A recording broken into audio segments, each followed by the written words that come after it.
Stephen Hawking एक ऐसी हस्ती का नाम है जिनसे पूरी दुनिया वाकिफ है। उनका जीवन पूरी दुनिया के लिए एक इंस्पिरेशन बनकर रहा है। वह भले ही शरीर से कमज़ोर थे, लेकिन अपने मन और दिमाग से बहुत ही बड़े बलवान थे।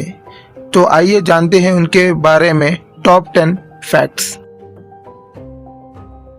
नंबर 10, स्टीफन हॉकिंग का जन्म 8 जनवरी 1942 को हुआ था, जिस दिन महान वैज्ञानिक गैलीलियो गैलीली की 300वीं डेथ एनिवर्सरी थी।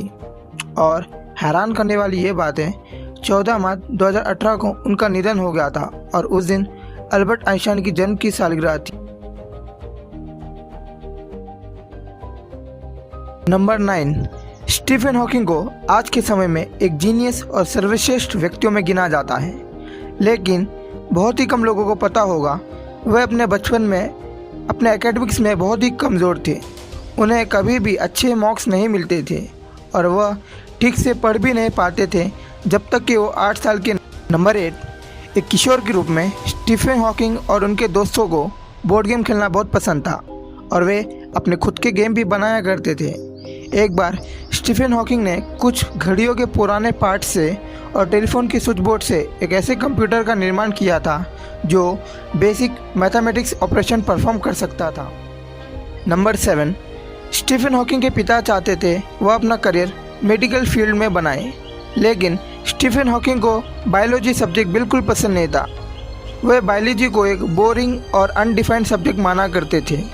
वह एक यूनिक और वेल डिफाइंड कॉन्सेप्ट पढ़ना चाहते थे जो उन्हें क्वांटम फिजिक्स और मैथमेटिक्स में नज़र आता था, इसलिए उन्होंने अपना करियर मैथमेटिक्स और फिजिक्स में ही बनाया।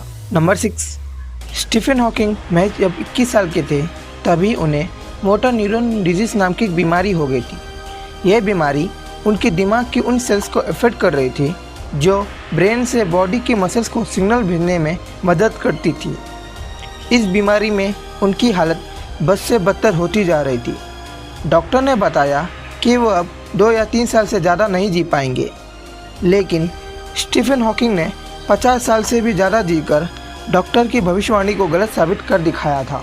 नंबर 5, अपने ख़राब ग्रेड्स के बावजूद हॉकिंग को उनके क्लासमेट्स द्वारा आइंस्टाइन का निकनेम दिया गया था, क्योंकि वह बहुत क्रिएटिव माइंड के लड़के थे और उन्हें स्पेस और क्वांटम फिजिक्स के बारे में अच्छी खासी समझ थी। नंबर 4, स्टीफन हॉकिंग ने अपने हार्डवर्क और डिटर्मिनेशन से कई महान खोजें की हैं, जिसमें ब्लैक होल और द बिग बैंग थियरी आदि शामिल हैं, लेकिन उन्हें कभी भी नोबेल पुरस्कार के लिए नॉमिनेट नहीं किया गया। नंबर 3, 2007 में स्टीफन हॉकिंग के 65वें जन्मदिन पर कुछ साइंटिस्ट उन्हें ज़ीरो ग्रेविटी शटल में ले गए थे, जहां उन्होंने 50 सालों के बाद अपनी व्हीलचेयर से उठने का मौका मिला था और उन्होंने ज़ीरो ग्रेविटी भी महसूस की थी और वह हवा में उड़ भी पा रहे थे। उस समय वे बहुत खुश नज़र आए थे। नंबर 2, स्टीफन हॉकिंग की तुलना अक्सर अल्बर्ट आइंस्टाइन से की जाती है। हालांकि दोनों की लाइफ और अचीवमेंट अलग थी, लेकिन एक क्षेत्र में वे दोनों एक समान थे, वह था उनका आईक्यू लेवल। जी हाँ, हॉकिंग का आईक्यू लेवल एक रिपोर्ट में 160 रिकॉर्ड किया गया है, जो अल्बर्ट आइंस्टाइन के आईक्यू लेवल के अप्रॉक्सीमेटली बराबर माना जाता है। नंबर 1, स्टीफन हॉकिंग एलियंस में विश्वास करते थे। 2008 में नासा की 50वीं एनिवर्सरी के दौरान हॉकिंग ने यह स्वीकार किया कि ब्रह्मांड की विशालता के कारण इस ब्रह्मांड में दूसरे जीवों का भी अस्तित्व हो सकता है, जो हम इंसानों से कहीं ज़्यादा बुद्धिमान और शक्तिशाली हो सकते हैं।